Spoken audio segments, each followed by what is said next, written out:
Subukan nating mag-replant ng kalachochi na ito. Napaka beautiful nga din naman ang bunga. So mayroon tayo ditong cuttings na pwede na naman nating itanim. Yan, sa paraan na ating pagtanim, lagyan natin ng coconut. Mga dry na coconut. And then lagyan natin ng lupa. Yan, ang coconut sa baba para easy ang pag-flow ng tubig once na madiligan natin.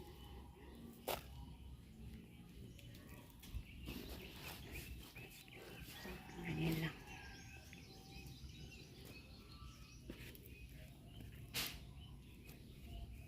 Gawin natin sa 7 pot na ating pagtamnan.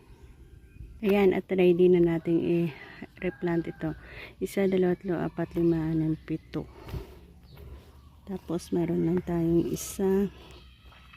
2, 3, 4. Hati-hatiin natin ito.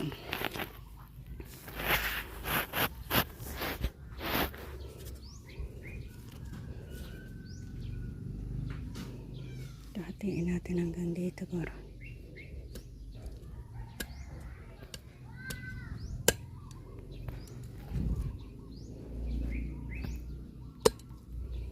Kailangan isang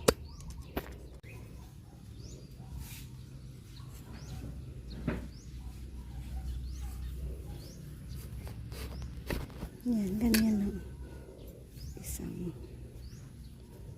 tapos ipa-slide rin natin ito 2.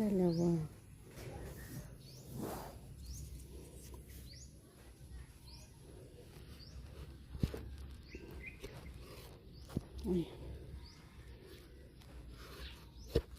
3.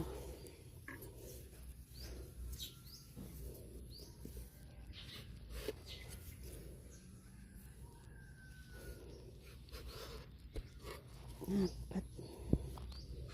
5.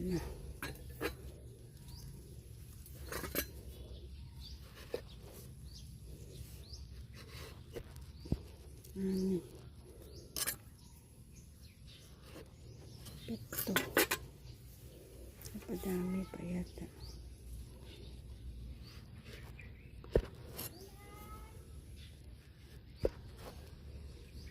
Yan, at napadami tuloy ang ating branches dito. Segregate natin yan. Ito, isang lagyan natin ng isang malaki. Ito okay lang na isa. Ito okay na rin ng isa. Lagyan natin ng pear. Ito naman dito. Ito. Isa lang yan. Tapos silang dalawa dito. So, yan ang ating itatanim. Sa pagtanim naman, ibaon mo lang yan. Tapos i-press.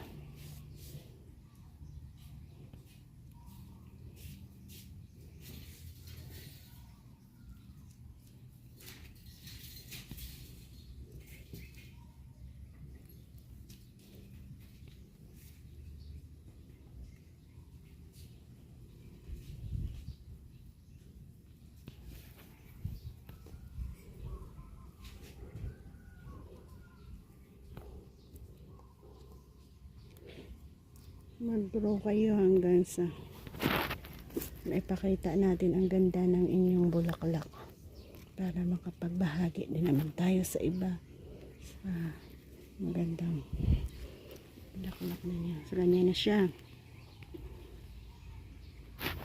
Next, lagyan ulit natin ng coconut na sa taas para hindi agad-agad na tuyo.